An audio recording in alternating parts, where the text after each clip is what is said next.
Buenas tardes, doctor Bárbaro, ¿cómo le va? Bien, muy bien, muy bien. Está bueno eso. Julio, ¿qué está pasando en Argentina? Hay una crisis económica y política. La crisis política es más profunda, es la de fondo.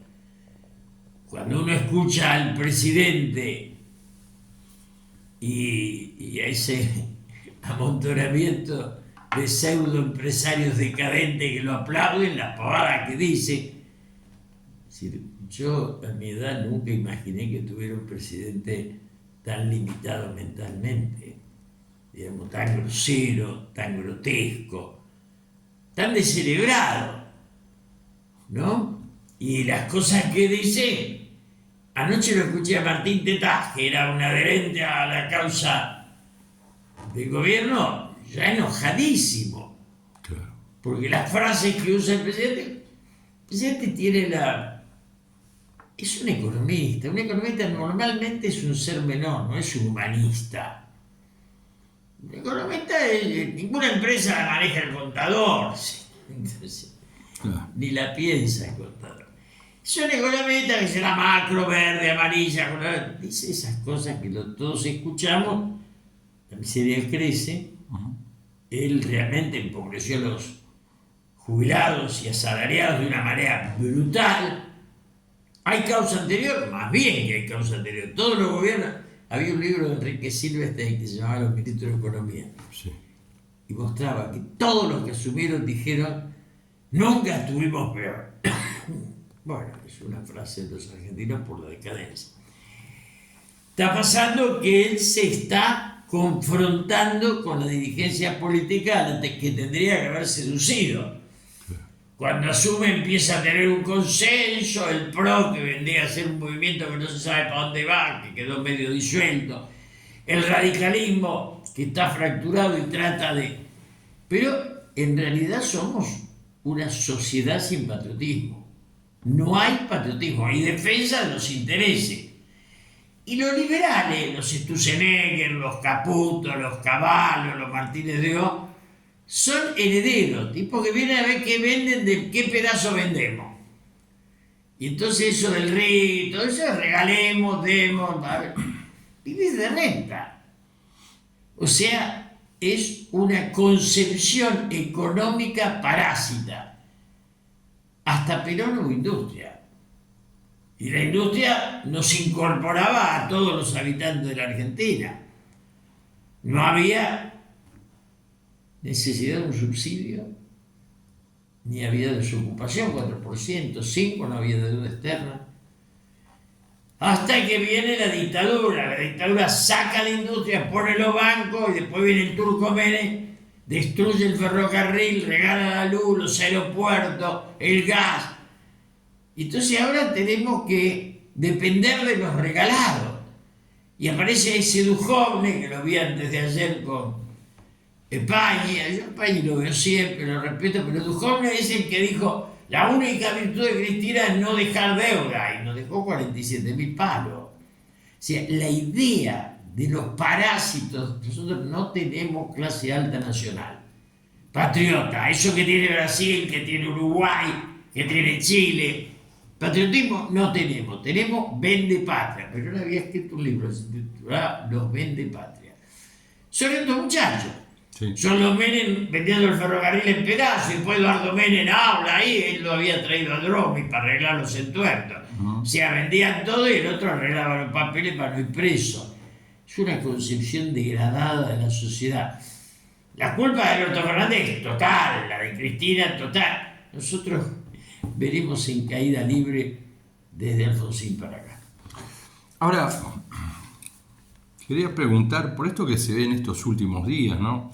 Uno piensa, Sandra Petovelo, la ministra de Capital Humano, el ex Ministerio de Desarrollo Social, ¿vos crees que es el correlato de lo que es Milei o es un promedio de personas con las cuales sí puede contar Milei como para ornar un gabinete?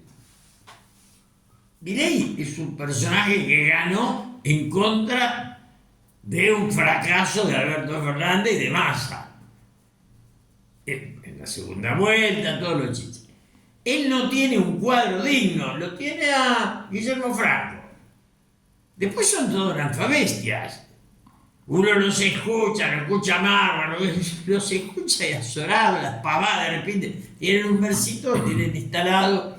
No son políticos. ¿Es lo que pudo juntar o son ayotistas o son advenedizos que...? No, es lo que él refleja. Él es la pobreza intelectual más profunda, le dice al mundo que hay que destruir el Estado, es un payaso. Y como el mundo en algunos de sus lugares tiene empresarios que piensan en lo negociado, lo atienden, pero los estados no, los estados siguen siendo fuertes, Europa, Estados Unidos, China. El antiestatismo es una imbecilidad nuestra. Esto es como cuando la dictadura decía somos la reserva moral de Occidente, y vos lo mirabas y ¿a qué? Bueno, este es de nuevo la reserva moral, ¿viste? Entonces en un país derrotado, lleno de miseria, hay un tipo que explica cómo hacer rico a la sociedad. Es para internarlo en un psiquiátrico. Yo lo escucho y para mí es de psiquiátrico. Esto de la no entrega de medicamentos es la consecuencia de lo que es la concepción de Milei que interpretan sus ministros, o también sus ministros es lo mismo. Es la muerte de la solidaridad. Ellos creen que el negocio es la clave y que los caídos son un detalle. Es la idea del country, haces el country y después tenés una villa alrededor para tener mano de obra barata.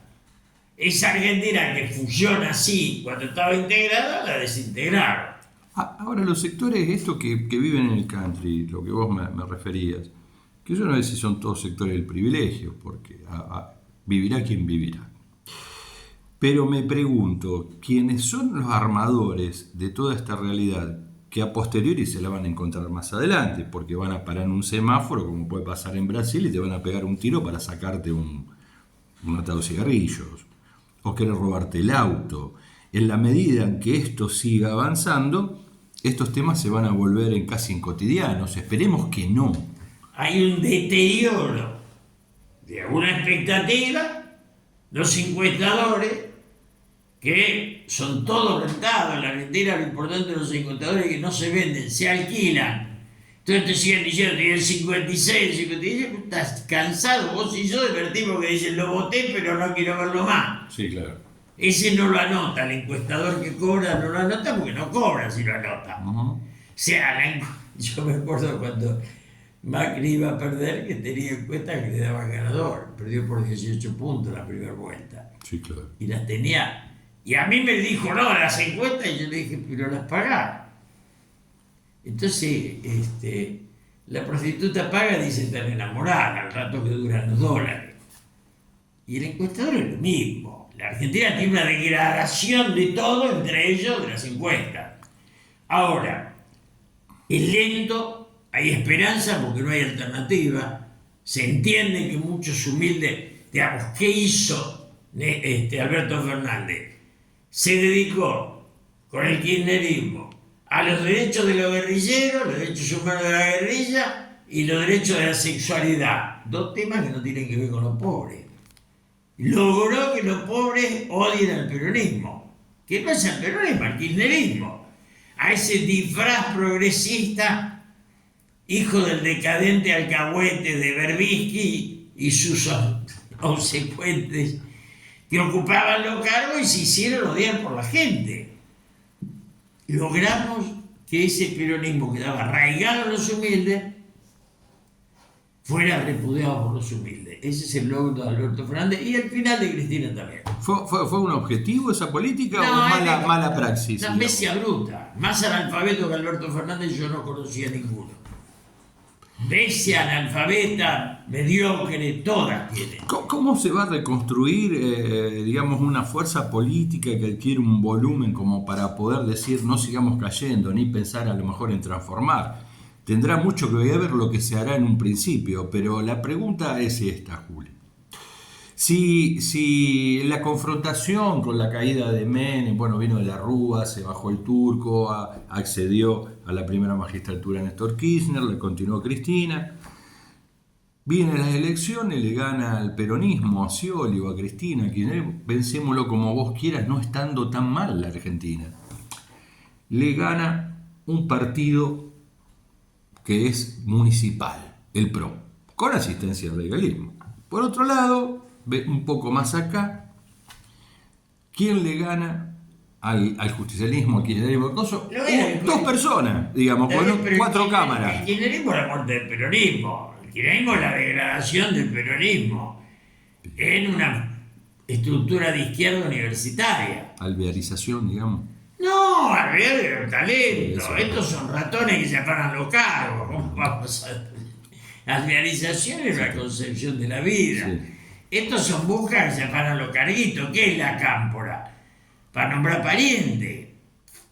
Ahora, ¿hoy hay esperanza? Sí hay esperanza. ¿Por qué? Porque por un lado aparecen gobernadores. Sí. Que no había antes. Antes no había gobernadores. Cuando estaba Menem era solo, fue un desastre, patético, el peor. Y Néstor estaba solo. Ahora vos te encontrás con Puyaro, con Yarlora, con Torres, con Vidal y también con Kicillof. Esos 5 están. Y ayer se da en el Congreso una primera reubicación ideológica para decir, nosotros no vamos a dejar morir de hambre a los jubilados. ¿Eso qué hace? Plantear de que la política está reviviendo. Y revive transversal. No es peronista, radical. Hay patriotismo hay en los radicales, en un pedazo, en el PRO chiquitito, el PRO es el menos patriota de todos, son más bien de patria. Hay en el peronismo poco, pero hay, digo, el patriotismo hay en la izquierda. Hay una concepción patriótica que ayer se impone y dice, bueno, por lo menos pensemos los jubilados un poquito. Y la respuesta del grotesco presidente que tenemos es atroz. Es de un autócrata que habla de un psiquiátrico y un montón de empresarios de esos que son la de cuarta aplauden todo como si fueran empresarios. La verdad es la dictadura en su peor momento. La dictadura de la estupidez, digamos, de qué. No, el recuerdo de la dictadura es Videla, es Onganía. En términos políticos, económicos. ¿Vos te acordás lo que era Onganía diciendo los tiempos vienen? Videla diciendo somos derechos humanos, toda esta payasada. Son los tiempos de la payasada liberal argentina. Que es, cuando ayer me preguntaba un brasilero, ¿qué es el peronismo? El peronismo es la última expresión de patriotismo de la Argentina. La otra es el radicalismo. Pero que la Argentina no tiene patriotismo. Por eso Brasil no lo entiende, porque son todos patriotas, Bolsonaro y Lula.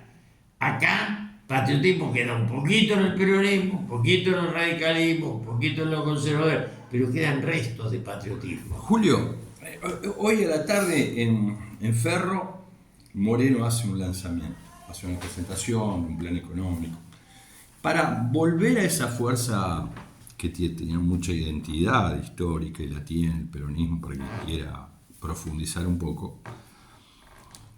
¿Qué tiene que pasar? Los que estuvieron y fueron, un tanto light, los muchachos respecto de algunas posiciones que debían asumir, ¿tienen que quedarse ir a la cola? ¿O hay que renovar todo de nuevo? Primero, Moreno, yo lo respeto, tiene pasión y, digamos, coherencia. Sí. Eso es mucho. Hay un pedazo. Después aparece Juan Graboy, que es otro pedazo. Pero yo lo que no estoy de acuerdo con Moreno es que sea el peronismo el que hay que revivir. Hay que revivir el movimiento nacional, que no es lo mismo que el peronismo. Perón era Forja, Perón es el abrazo con Baldín, el encuentro con Frondizi, es el movimiento nacional. Perón no quería que el peronismo se cerrara como estructura. Claro. Y no tiene más nada que dar. Después de Menem y Kirchner, ¿qué es el peronismo? Un recuerdo que da voto y ya no los da más. Sí. Pues yo tengo un temor, a ver si me podés ayudar, de acuerdo a tu experiencia, es un hombre de la política, un pensador y un escritor. En alguna oportunidad Moreno, más allá de que está con la presentación del día de hoy, dijo: No, no, muchachos, a mí no me pidan, yo en un plan económico no voy a tener control de precios. Fíjense de que eso que se hizo nos costó 30.000 muertos. Entonces me quedé pensando si esto era tan así. ¿Qué es 30.000 muertos? 30.000 muertos, el control de precios nos llevó al desastre de la dictadura, de los muertos de la dictadura. Yo me quedé. Eso Bueno, si lo escuchamos leer, entonces digo, mira, ayúdame a pensarlo porque digo, si hay no tiene nada que ver con nada. un ministro. Primero, los muertos son 10.000, no jodamos con los 30.000. La 30.000 y todos es la definición de la cámpora. Yo soy peronista, yo digo 10.000 y todos, no todes. Entonces esa concepción es la que nos llevó a la derrota. Y el 30.000 que se lo guarden. Y en segundo lugar, alguna vez va a haber que aceptar que los asesinados por la guerrilla, entre ellos Rucci, también tienen derecho a estar en las placas de homenaje. O sea, solo habrá paz cuando todos los caídos estén en nuestros mármoles del recuerdo. Esto es muy fuerte y es imprescindible que lo sumamos así. Porque la idea de los botones Berbisky, pro-inglés, todo estas cosas, era ponerlo de un lado y lo del otro no. Y entonces lo del otro nos ganaron. O sea, vos tenés que transitar la justicia. Es 10.000 y es con todos en la placa. Rucci también y todos los asesinados por la guerrilla también incluidos en esos 10.000.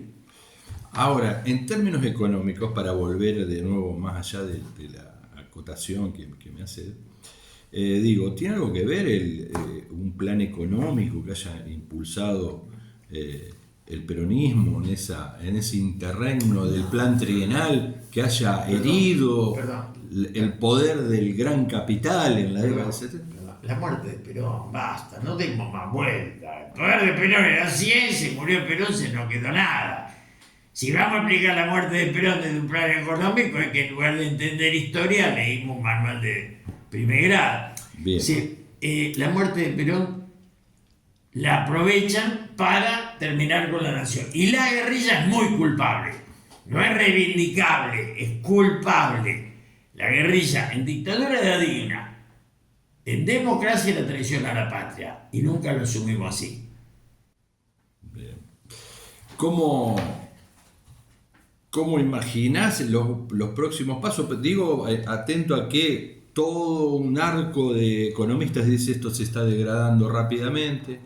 Opinadores y politólogos dicen, bueno, la prueba de fuego viene dentro de un mes y medio, cuando caigan todos los servicios públicos aumentados, cuando no esté el dólar o se vaya muy alto, porque así van a liquidar los sectores del campo, presionando para que haya una devaluación, y entonces parece ser que a este cóctel todos le tienen miedo. ¿Cómo lo ves? Veo que hay un gobierno que se dice liberal, aunque es payaso. Una cosa es ser liberal y otra cosa es ser un payaso. Los payasos en el circo, los liberales. Ahora, hay todo un liberalismo que hace lo que no hicimos los peronistas con el kirchnerismo, que fue corrernos y decir, muchachos, por ahí nos matan. Entonces vos lo agarras a Carlos Rodríguez, lo agarras a Melconian, a López Murphy, a Carlos Pañi, y todos se corren porque dicen, eso no es el liberalismo. Lo malo es que hoy el debate liberal es el debate central. El señor Alberto Fernández logró que el peronismo pase a jugar los sábados. Fue al descenso y está en la B. Entonces no hay peronistas en la mesa del debate. En el debate del DNU no hubo un discurso peronista que vos y yo pudiéramos rescatar. No lo hay. ¿Por qué? Porque no tenemos pensamiento. Entonces amontonado a todos los congresales y ¿qué da? Y da un montón de curro, hermano. ¿Qué va a dar? No da un pensamiento nacional. Nosotros no tenemos un Lula, no tenemos un Pepe Mujica, no tenemos un Evo. Ni un Trump. Ni un Trump. Entonces van a admirar el triunfo de México sin darse cuenta que en México gana los populares. Yo te conté un payaso de C5N que decía, pero en México no eran de izquierda. Yo lo miraba y digo, hermano, ser popular es más importante que ser de izquierda. ¿Dónde sacaste ese de izquierda lo importante? Entonces, el peronismo era popular, no era de izquierda. Y los idiotas lo hicieron de izquierda, lo degradaron. Pusieron de izquierda y guerrillero. Y con todas las debilidades. ¿Y lo de derecha, Julio? ¿Cómo? Hay y los que se derechizaron dentro del peronismo para marcar No, la tendencia, hay derecha o izquierda, digamos, no, pero derecha hay una también. derecha nacional, Sí, que esa yo la respeto. la del peronismo. Sí. La del peronismo era de todo. Sí, sí. Yo a veces la Sí. escucho a Victoria Villarroel y digo, tengo coincidencia con esa persona. Ujú. O sea, tengo más cercano a Victoria Villarroel que al botón Berbisky. Entonces, digamos las cosas como son.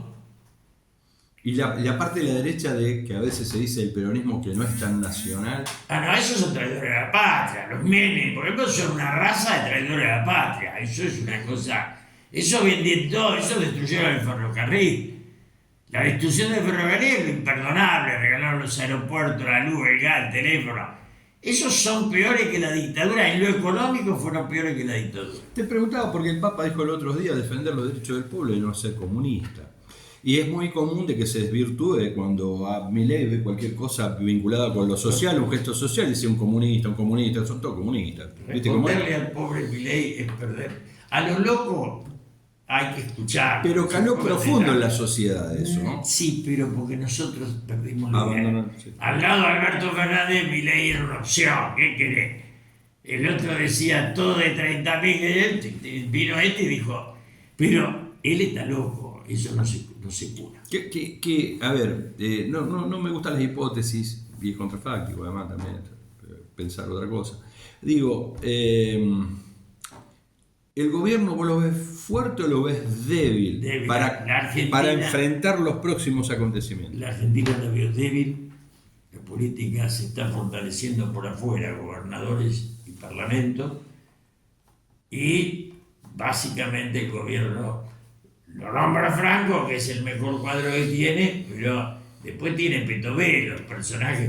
Vos fíjate que para defender a Petovelo mandan una alcahueta que se alquila, que ya había sido macrista, kirchnerista, camporista. Pobrecita tenía todas las caras en el cuerpo. Una Lilita Carrió de otrora. No, Lilita Muy Carrió, importante partido. Lilita Carrió para mí merece todo mi respeto porque siempre fue coherente. Patricia Bullrich, le decimos. Patricia Bullrich, claro, está más cerca de ella. Lilita no, Lilita fue la dignidad, después yo no coincidí, pero fue la dignidad siempre. Sí, fue alianza, no fue parte, digamos. ¿Ya? Además Sí. dijo mejor, esto no me lo aguanto. Julio, estoy obligado a preguntarte, en función de lo que te decía, de lo que venís viendo, tu experiencia, ¿hay algo de todo lo que esté pasando ahora que se parezca a varios hechos o sucesos que vos hayas tenido que vivenciar? Sí, la aparición de muchos jóvenes buscando hacer política. No hay semana que no vengan, que no se junten, que no me inviten a dar una charla, son 50, son 30, son 9, vienen a la tarde, vienen... ¿Y qué te dicen? No. ¿Qué te preguntan? Te preguntan por la historia, pero hay toda una juventud. Hay un grupo de 18 años que se junta ahí en la calle Defensa, Sí. Hipólito Yrigoyen, que yo fui a dar charla y fuimos varios, son 60. Hay por todos lados hay grupos de jóvenes. Los jóvenes, mi generación fue la heroica, después vino la generación de Rodríguez Larreta y Massa, que eran los negocios. Y ahora viene una generación de jóvenes que son soñadores. Y eso es lo que necesitaba la patria. ¿Hay algo que amenaza la tranquilidad de Argentina, sea externo o interno? No, ¿ves vos? interna. Nosotros, nuestra propia demencia. Nosotros tenemos una amenaza interna que es nuestra propia demencia. Yo lo escuché a Milei y dije, ¿cómo caímos en esto? Vos también. Ninguno de nosotros. Y los empresaritos aplaudiendo para ver si le dejan 2 mangos eso, son una cosa maravillosa. Me voy con esta, Julio. La pregunta es, siempre te la hago, ¿qué es lo que te causa más temor o reserva respecto de la política o la economía de aquí a 1 mes, 2 meses, donde vos tengas focalizado decir, ojo, ojalá esto no pase? Primero, que lo pongan al hijo en la corte. Eso me parece la decadencia de la justicia total. Ya Lorenzetti es un ratón que no tendría que haber llegado ahí. Eso muestra que se instala la decadencia, hasta la nación se asusta. Esto y segundo, que con el reggae no vendan pedazos del país. ¿Está garantido eso? No, esos son los temores que tengo. Sí. Nada más. Creo que el sueño de Milei, yo insisto, los personajes de Sturzenegger, los Caputo, son vende patria. Ellos quieren vender un pedazo para hacerse unos magos y llevárselo. ¿Y si la venden? Y bueno, qué sé yo, habrá que hacerla de nuevo.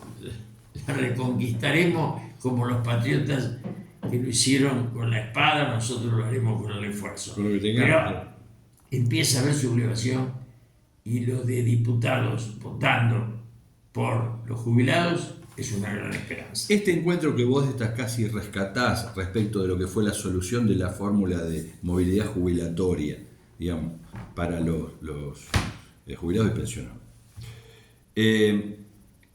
¿Crees que va a poder ir al compás?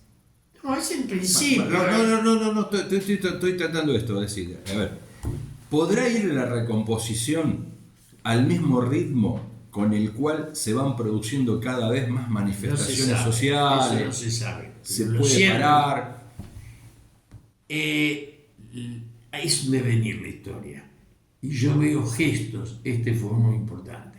Unidad en el Parlamento en torno a un objetivo común, los jubilados. Bien, ¿cuál sería el otro? El inmediato que a vos te viene a la cabeza. No, la seguridad, el ritmo. desde ahí viene la bestia y dice lo que dice, yo veto, y le avisan que están cerca de los 2/3. Ahora, ¿por qué vos crees que ve que le pisan la caja cuando sacan el 0,4 del PBI? No, yo no creo que... Yo creo que él es un autócrata.